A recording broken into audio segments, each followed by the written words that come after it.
Welcome back to my YouTube channel. So, మనం ఈ వీడియోలో జావా యొక్క కమెంట్స్ గురించి తెలుసుకుందాం. సో, ఈ కమెంట్స్ అంటే ఏంటి అంటే, ఫర్ సపోజ్ మీరు ఇప్పుడు ఒక కంపెనీలో వర్క్ చేస్తున్నారనుకోండి అండ్ మీరు ఒక కోడ్ రాశారు.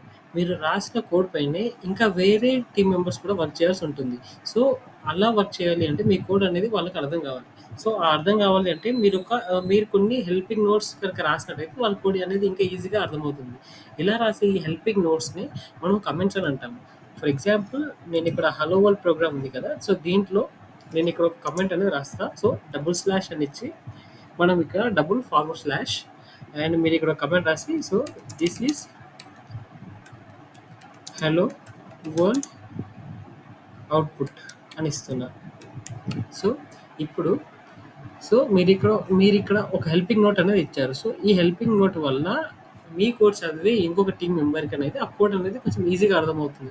సో, దీనివల్ల టైమ్ వేస్ట్ అనేది తగ్గిపోతుంది. అండ్ అదర్ టీమ్ మెంబర్ కూడా ఈజీగా మీ కోడ్‌ని అర్థం చేసుకుంటాడు. సో, ఈ కమెంట్స్‌ని మన జావా ఎగ్జిక్యూట్ చేసేటప్పుడు వీటిని అవాయిడ్ చేస్తుందనమాట. సో, మీరు రాసిన ఈ కమెంట్స్‌ని జావా ఎగ్జిక్యూట్ చేయదు. ఫర్ ఎగ్జాంపుల్ సో, నేను ఇక్కడ ఈ కమెంట్ అనేది రాసా. సో, నేను ఇప్పుడు దీన్ని గనుక ఎగ్జిక్యూట్ చేసినట్టయితే సో, నాకు ఎటువంటి చేంజ్ అనేది లేదు. సో, నేను ఇప్పుడు దీన్ని నేను దీన్ని ఇప్పుడు తీసేస్తున్నా. సో, నేను ఇప్పుడు దీన్ని గనుక రన్ చేసినట్టయితే మనకు మళ్ళీ సేమ్ అవుట్పుట్ అనేది వస్తుంది. సో, మళ్ళీ నేను దీన్ని పేస్ట్ చేసి మళ్ళీ దీన్ని గనుక రన్ చేసినట్టయితే అవుట్పుట్‌లో ఎలాంటి చేంజ్ అనేది రాలేదు. సో, ఈ లైన్స్‌ని మన జావా అనేది ఇగ్నోర్ చేస్తుందనమాట. సో, నెక్స్ట్ సో, ఇవి సింగిల్ లైన్ కమెంట్స్ అనమాట. సో, డబుల్ ఫార్వర్డ్ స్లాష్ పెట్టి మనం గనుక ఒక కమెంట్ రాసినట్టయితే అది సింగిల్ లైన్ కమెంట్స్. కొన్నిసార్లు మీ యొక్క కోడ్ గురించి ఒక డీప్ డిస్క్రిప్షన్ అనేది ఇయ్యాల్సి ఉంటుంది.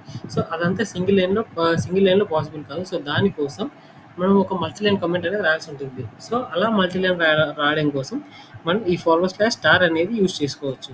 సో, నేను ఇప్పుడు ఈ ప్రోగ్రామ్‌లోకెళ్ళి నేను ఇక్కడ ఫార్వర్డ్ స్లాష్ స్టార్ అని రాస్తే మీకు ఇక్కడ మీకు ఇక్కడ మల్టీ లైన్ కమెంట్ అనేది స్టార్ట్ అయిపోయింది. సో, నేను ఇక్కడ this is for multi line comments అని ఇక్కడ నేను ఇప్పుడు మల్టీ లైన్ సో అంటే నేను మోర్ దాన్ వన్ లైన్‌లో నేను ఇక్కడ కమెంట్ అనేది రాశాను. సో, మళ్ళీ నేను ఇప్పుడు దీన్ని గనుక రన్ చేసినట్టయితే సో, మనకి కమెంట్ అనేది ఎగ్జిక్యూట్ అవ్వలేదు. సో, ఇది మల్టీ లైన్ కమాండ్. సో, మీరు మల్టీ లైన్ కమాండ్ రాయాలన్నప్పుడు ఫార్వర్డ్ స్లాష్ స్టార్ అని స్టార్ట్ చేసి అండ్ ఎండింగ్ కూడా స్టార్ ఫార్వర్డ్ స్లాష్‌తో ఎండ్ చేయాల్సి ఉంటుంది. సో, దీన్ని మల్టీ లైన్ కమాండ్స్ అంటాము. సో, 2 ఫార్వర్డ్ స్లాషెస్ ఇచ్చి ఒకటే లైన్‌లో కనుక మీ యొక్క నోట్ కనుక మీరు రాసినట్టయితే దాన్ని సింగిల్ లైన్ కామెంట్ అని అంటారు. So, that's it for this video guys. Thank you for watching. Please do like, share and subscribe.